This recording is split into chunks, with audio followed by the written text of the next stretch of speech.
crimes movidos a preconceito implica num investimento muito grande em educação, sensibilização e conscientização, porque a gente quer principalmente evitar que essas coisas aconteçam. Então você tem de ter muitas ações nas escolas, nos equipamentos públicos de um modo geral, ações voltadas para o próprio servidor público, para o servidor público da saúde, para o servidor público da educação, porque a discriminação acontece muito nesses ambientes mesmo. A boa notícia é que tanto o município quanto o estado já tem há algum tempo coordenadorias voltadas para a questão da diversidade sexual, com ações bem importantes, assim, que algumas resultaram em leis que vigoram, né? E outras em programas mesmo de educação, de formação, vários encontros. Eu participei há pouco tempo atrás da Conferência Municipal LGBT com participantes da sociedade civil de um modo geral e representantes do governo, e foi muito legal, foi muito produtivo, discutindo a inserção, né, LGBT, por exemplo, a inserção de travesti no mercado de trabalho é uma coisa dificílima, né? Não é todo travesti que se conforma com a própria condição de profissional do sexo. Alguns talvez façam isso como uma escolha mesmo, não tem muito que a gente tenha que fazer em relação a isso, a não ser propagar o sexo seguro sempre, em qualquer condição. Mas enfim, eu conheço várias travestis que querem fazer faculdade, mas elas foram expulsas da escola a pontapés na 6ª série. Então, você promover a escolaridade, né, e a oportunidade depois de inserção no mercado de trabalho são coisas importantes. Agora, claro, a gente falando de LGBT não está falando só de travesti. Esse é o caso mais sujeito à violência e discriminação que existe dentro desse universo. Eu acredito muito em campanhas permanentes de conscientização, sabe? Dizer para as pessoas, a gente não tem nada a ver com a orientação sexual e afetiva das outras pessoas. Não compete a nós. Você pode até discordar, mas você tem o dever de respeitar. Não é nem opção, né? As pessoas às vezes dizem opção sexual, mas é de quem as pessoas gostam, com quem elas se relacionam sexualmente, a gente não tem nada a ver com isso.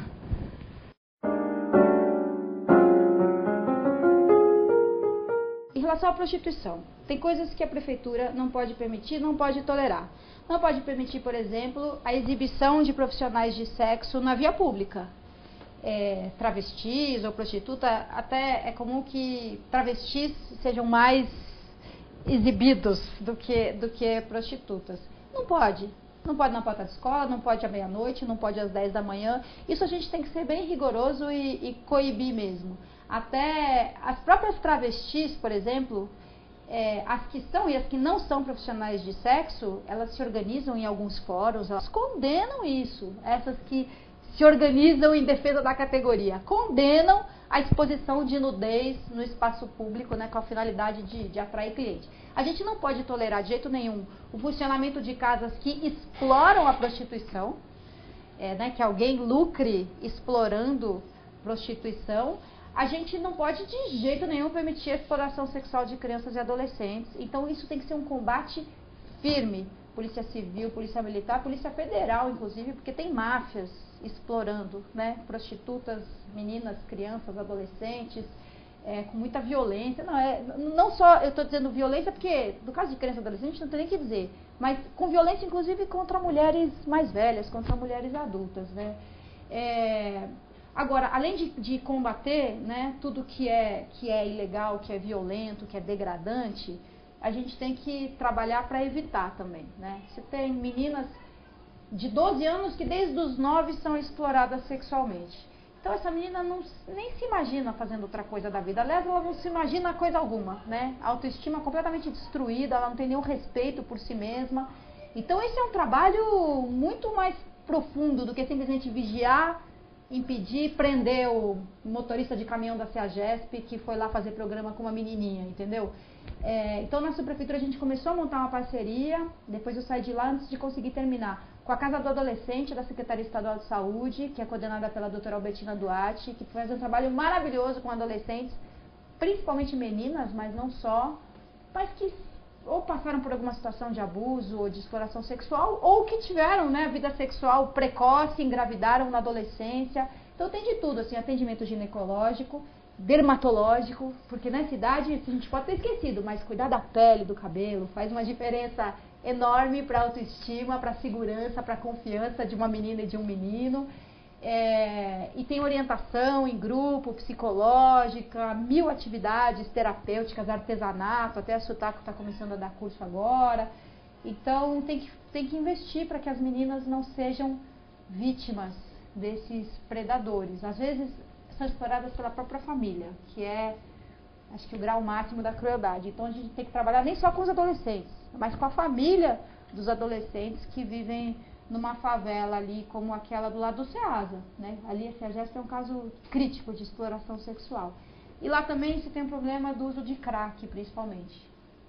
Então tem nos fundos ali, no portão, acho que é 9, tem a mini Cracolândia, uma coisa assim arrasadora. É terrível passar por lá e ver aquelas pessoas assim dilaceradas, né? Então eu também acho que a prefeitura tem que ser muito firme quanto à intolerância do uso de crack no espaço público. Esse é um ponto. Não pode. Nem que, isso já é controvertido, eu gostaria de discutir isso com as pessoas, mas nem que ela tenha que criar um lugar limpo, iluminado, desinfetado, e que fala assim, então você quer usar? Então você vai ali. Aqui na calçada, não. Aqui no meio dos ratos, do lixo, do trânsito, não. Controvertido por quê? Porque vão dizer que no fim a prefeitura está estimulando o uso. Mas a gente está falando de um uso que cria uma dependência avassaladora, entendeu? Então, tem que ter um ponto de contato de volta com essas pessoas, com o mundo normal, não esse mundo de zumbis, para que a partir disso elas queiram sair dessa situação. Então, em alguns países essa experiência é feita e funciona, né? No mínimo você tira a pessoa ali da sarjeta, aí depois o resto fica mais fácil, entendeu? A higiene, o controle, superar a fase da abstinência, que é um sofrimento atroz, né? Mesmo quando a pessoa já quer largar o crack, ela sofre muito, acompanha alguns casos bem de perto. E sou a favor, aliás, não precisaria ser a favor, porque já está previsto em lei, mas tem lei que eu sou contra, enfim. A lei prevê a possibilidade de internação involuntária. Algumas pessoas estão falando disso como se fosse uma novidade agora. Pode ou não pode? Pode.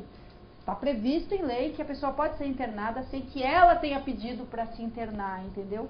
E é óbvio que em alguns casos isso tem que ser feito. A pessoa está se colocando em risco e colocando em risco as pessoas em volta dela também, né? O sujeito alucinado com uma faca no meio da rua, sabe? Ele precisa ser tratado, de preferência por querer. Mas se ele não quiser, o poder público, o sistema de saúde, tem sim o direito garantido em lei de que ele seja internado à revelia. Alguns casos funcionam, outros não, mas a gente tem que procurar sempre fazer com que as coisas funcionem.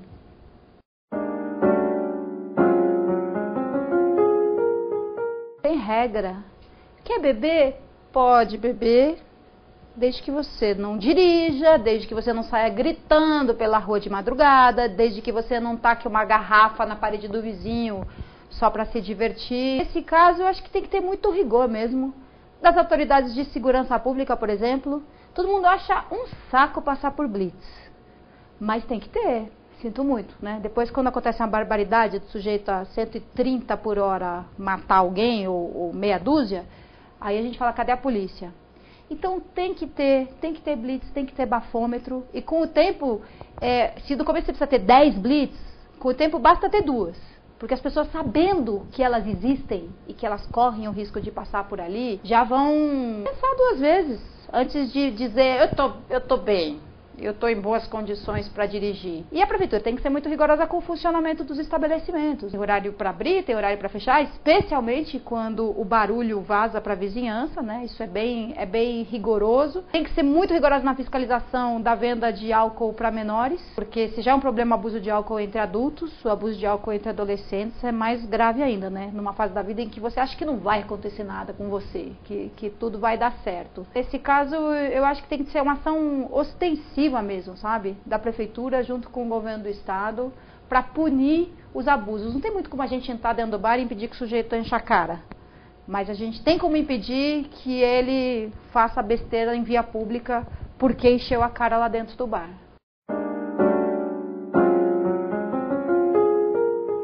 No caso dos prédios da Vila Romana, por exemplo, Vila Romana, Vila Pompeia, Perdizes, o zoneamento permite. O zoneamento permite aquele tamanho de construções com aquelas características Então, precisaria mudar o zoneamento, coisa que eu sou a favor, aliás. Eu acho que você tem que levar em conta, né, na hora de permitir uma determinada edificação, quanto que as ruas em volta são capazes de absorver, né, de impacto de veículos, de impermeabilização do solo, de sobrecarga na rede de água e de esgoto, né, porque se colocar tanta gente morando no lugar onde antes moravam tão poucos. E a mudança tem que ser legislativa, né, para mudar o zoneamento você tem que passar pela Câmara Municipal. E essa é uma briga bastante complexa, porque enquanto tem gente que é contra, naturalmente tem gente que é a favor. Tem gente fazendo prédio, tem gente comprando apartamento, tem gente indo morar nesses prédios. Mas eu sou a favor de enfrentar essa briga, né? Você não pode permitir, até criar parâmetros novos no zoneamento. Você não pode permitir um apartamento com 20 andares e 4 garagens, um prédio com 20 andares e 4 garagens por apartamento. Não dá. Você tem que estabelecer um máximo de número de vagas de automóvel permitidas num imóvel. Porque aqueles automóveis vão para a rua, entendeu? Quanto ao risco de desapropriação, olha, todo mundo quer obras na cidade. Quer metrô, né? Coisas que deviam ter sido feitas 50 anos atrás, tem que ser feitas agora. Agora que a cidade está feita de outra maneira, né? Então, em algumas situações, né, pelo bem da população de modo geral, são necessárias algumas desapropriações. Agora, as pessoas têm muito medo de desapropriação, não só porque naturalmente têm apego ao lugar em que elas vivem, né, o que é perfeitamente compreensível, mas porque também há 40, 20, 30 anos atrás, ser desapropriado significa você está fora agora e seu dinheiro você vai ver por um binóculo, né? O poder público podia chegar lá e depositar 10 centavos na conta e falar, sai daí que eu preciso do terreno e se quiser vai brigar na justiça. Aí a pessoa foi brigar na justiça 30 anos atrás, até a justiça dar ganho de causa foi agora e aí virou um precatório e entra na fila dos bilhões de precatórios que a gente tem para pagar hoje, né? De dívidas antigas. Hoje em dia não é assim. As coisas mudaram muito, a regra é outra. Então eu acompanhei, por exemplo, um caso de desapropriação, acompanhei muito de perto na frente do Shopping Bourbon. Ali é um lugar que alaga, ali vai ter uma intervenção importante naquele triângulo ali na frente do shopping. E a proprietária do imóvel pedia, pelo amor de Deus, desapropriem logo o meu imóvel. Porque eu sei que eu vou ter que sair daqui, eu quero sair daqui, eu não quero mais morar nesse lugar. Eu não posso vender minha casa, eu não posso comprar outra enquanto eu não for desapropriada. Então a prefeitura foi, desapropriou, pagou o valor correto pela casa. Se ela achasse que o valor não era correto, ela ainda podia recorrer na justiça ou tentar um acordo com a prefeitura. Então, assim, é muito triste lidar com isso, né? Pensar que vai ter uma obra, que vão fazer o enterramento da linha da CPTM e que por isso talvez tenha que alargar um pouco as vias. É muito triste, é muito triste. Agora, uma coisa as pessoas precisam ficar seguras, assim, elas não vão ser despejadas, simplesmente, né?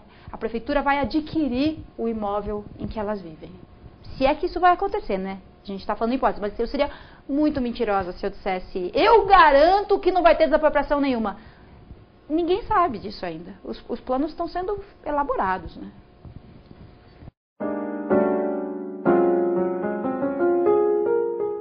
Tem muita coisa para fazer para melhorar o transporte público em São Paulo, é óbvio. Embora todo mundo sempre diga, né, veste a camiseta, mais metrô. Na verdade, um número enorme de pessoas usa ônibus todo dia. O ônibus é tão vital para a cidade de São Paulo quanto o metrô. Tem inclusive vantagens em relação ao metrô. O metrô, ele não é nada flexível, né? Ele é caro, demorado para fazer. E depois que ele está feito, ele passa por aquele caminho e pronto. E o ônibus, conforme a cidade vai mudando, o ônibus também pode ser remanejado, ele pode chegar bem mais perto da casa das pessoas do que o metrô, né? Então, ultimamente parece que assim, ônibus é um horror, é uma coisa antiquada, queremos metrô. Não, a gente tem que investir muito no transporte por ônibus para ele ser melhor, né? Ele nunca vai ser substituído completamente. E muitas coisas precisam melhorar. Uma coisa básica e fácil, não é difícil, fácil de fazer, é melhorar o ponto de ônibus. Tem cabimento você fazer as pessoas esperarem debaixo de sol, debaixo de chuva, de pé, e sem saber qual é o ônibus que passa ali, qual é o horário que passa o ônibus, se ele passa de meia em meia hora ou de 10 em 10 minutos, qual é o caminho que ele faz. É cruel, assim. Quando tem uma banca de jornal do lado do ponto, o dono da banca vira o consultor de mobilidade urbana, porque as pessoas têm que perguntar para ele, sabe? Então, você melhorar as instalações do ponto de ônibus, as informações sobre o sistema de ônibus, já faria a vida das pessoas bem melhor. Depois você tem que remanejar mesmo alguns pontos, algumas linhas. Algumas linhas são sobrepostas, elas coincidem, então chega uma hora lá na Rua Clélia que o corredor fica todo parado, um ônibus atrás do outro. Todos vazios, todos indo para o mesmo lugar, que é a Praça Ramos. Então, por incrível que pareça, tem horas que está sobrando ônibus, enquanto tem horas que está faltando. Vai pegar ônibus às 11 da noite, aí você senta e espera, né? Se perder um, senta e chora, porque o próximo vai demorar muito para passar. Então, a prefeitura tem muito que ela deve fazer em relação a isso. Pontos, remanejamento de linhas, de trajetos, da informação em geral sobre o sistema. Quanto à estação de trem, é CPTM é governo do Estado. Agora, a CPTM ficou muito tempo sem investimento no governo do Estado. O Serra recuperou muito o ritmo de investimento em transporte sobre trilhos, uma coisa sem precedentes, assim. Então a CPTM está reformando muitas estações, mas são muitas estações e é difícil fazer a obra enquanto está sendo usado, né? Então já reformou na zona oeste do Ceasa, ali a cidade universitária, passou por uma reforma boa, importante, ali é do Vila Lobos, então vai chegar na Domingos.